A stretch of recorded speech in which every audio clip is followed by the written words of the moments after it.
Hello, everyone. Welcome to Developing Palates. I am Aaron Loomis. With me today is Jiunn and John McTavish. How you guys doing? All right. Good man. We're doing a baseball themed cigar, so I hope this doesn't turn into like an hour long podcast. No, this week I think we'll keep it mellow tonight.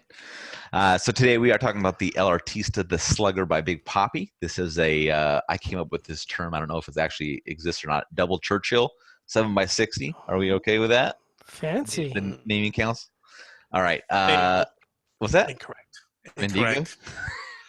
Incorrect. This is Gigantes, I more believe. like a It's a Gigantes. Okay. It comes out of the Tabacalera El Artista factory in the Dominican Republic. It is Mexican San Andres Maduro. Binder is Dominican Negrito. Filler is from the Dominican Republic, Nicaragua, and the United States. Price point is $12.50, and the cigar was released in July of 2019. So with all that out of the way, June, what was your overall experience like with this cigar? overall. I rated it good. It's for you look at this thing's a beast, right? Like you're saying, it's 7 by 60. You look at it, you're like, man, what kind of a flavor profile and how long do I need to smoke this thing? Um, but after I was done with it, I thought that it had good flavors. It was relatively smooth, a little rustic. It's real nutty, leather, cedar. Got a little baking spice coming forward. I've kind of felt like within the whole time smoking, there was not one flavor dominating over another. I guess with that said, there was good balance to the cigars. I thought it was good. I'm not a fan of the 60 ring gauges. Can you at least like not make it? Can you at least give me like a taper head so that I could, not put my whole mouth on it like I'm doing a favor to the porn video or something. Um, but I thought the flavors are good. I really want to smoke something that's smaller ring gauge though, because I do think the tobaccos used in here were pretty good quality, and especially when like some of the times when the wrapper didn't burn and I was smoking it versus when like the wrapper was all burning and smoking it, like the wrapper definitely has a really good quality influence. So if I could get in a smaller format with less filler ratio and get more of that wrapper influence, I think it'll be a more of a home run. There you go. All right, John, what were your overall thoughts? That was clever. No, I think this comes in a 654. I think is the alternate Vitola, but my overall Oh, experience was average. And I kind of mentioned it in my synopsis that I was fortunate enough to be invited down to El Artista in the Dominican Republic, which was a wonderful experience. And we'll presumably have a very complete article on that when I get off my ass and write it. All right, you Um, committed on air. You heard it, June. that's right. I committed on air because honestly, it was a fantastic experience, very hands-on and one-on-one. And El Artista has just amazing tobacco.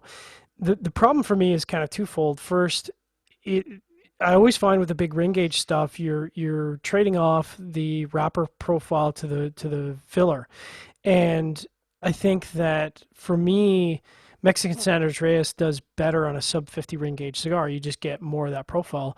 I think June, you hit the nail on the head when you said it's balanced. I agree. I think when you blend a 7 by 60 and you're talking about a 3 hour smoking experience, that's a really, really tough thing to blend for because you can't make it too strong or a guy's going to be like sick by the end of the first third, and you can't make it too light because people are going to get bored. So I don't even know how you begin to blend something like this. So I would say, although that the overall experience for me was average, it wasn't offensive. Like none of the flavors were bad. None of the flavors were disinteresting. It's just that for me, a 3 hour cigar is a really tough proposition because I want to be engaged throughout that entire experience, and that may not just be possible based on the format. The flavors that were present were interesting at times. Construction was excellent. I mean, especially given that, man, 7 by 60, no relights. I had a minor touch up because I was being a baby, but thing burned like a champ the entire time. Aaron?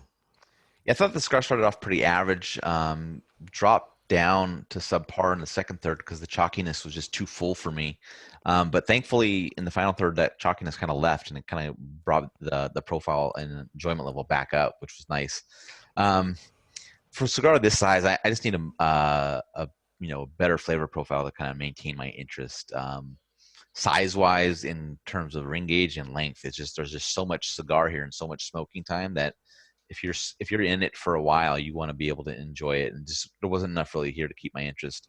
I'd rather go back to the original Big Papi profile. I thought that was a bit more enjoyable.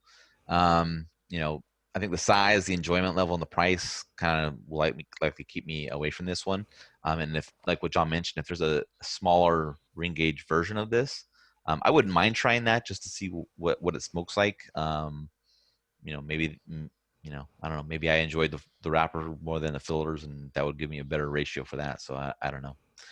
All right, let's get to the score. Start at the top with Jiunn at 6.62. John gave it a 5.65, and I gave it a 5.15. So Jiunn had that 6.62 matchup for you. Pretty good. Typically my barometer for top cigar of the year is not until you hit like very low sevens. Mm-hmm. So, I guess if you were to kind of take that into consideration, do I think it was that good? No, I don't. But I do think it was pretty damn good for especially such a huge cigar. And, basically, if I go to El Artista and they're going to be like, well, Jiunn, this is all what we do, I would smoke this, given what the other thing. I mean, they don't make a lot of stuff that I don't think they make their portfolios that big in general, right? They actually have a decent pretty amount wide, of stuff now. Yeah. We've smoked a fair amount of stuff from them. Yeah. Cimarron, the Big Papi, the 10. Yeah, the Polita. Yeah. Oh yeah, all of that too. The Puro Amber was theirs, right? Yeah. Okay. Yeah. Okay. Well, even with that said, I would still smoke these. I liked it enough to, enjoy. It was such a big cigar, such a big ring gauge. Like typically, you it's so nice that you can just draw on it and not really have to factor in your intensity of draws and burn issues and draw issues and heating up. I mean, it's I guess that's a plus, but even with all that said, I want a third of ring gauge because it's just not comfortable to do something like this. All right, John, 5.65. Yeah, that matches up pretty well. The construction was really good. The flavor profile was exactly smack dab in the average. And Aaron, I think like you, the original Big Papi with the Habano wrapper, just kind of, and I think it's just more of a subjective thing. I think that just hit my palate in a little bit better way. I would absolutely smoke this in a smaller ring gauge just to compare the performance and see if the wrapper maybe had more of an impact and was more in my wheelhouse. What about you? Yeah, my 5.15 matches up well. I mean, it was a slightly below average flavor profile. Had it, pretty good construction. No really issues. Just slightly tighter draw than I prefer, and just a little bit of waviness, but no attention needed. So, so it keeps it above the 5 mark. But it's probably not something I'm going to return to on that. Any other final thoughts from you guys on this one? El Artista has really good tobacco, and I'm looking forward to trying more of what they have to offer. Yep, there you go. All right, if you're just catching this video on YouTube, be sure to subscribe to us. We'll also check out the full written review on the website, Developing Palates. Watch us catch all of our recaps. Wow, what am I doing? I'm blowing this up. Terrible. All right. Follow us on social media channels. You can catch all of our review recaps on podcasts, so iTunes, Google Play, and Podbean. Thank you for tuning in. Catch you on the next one. Awkward.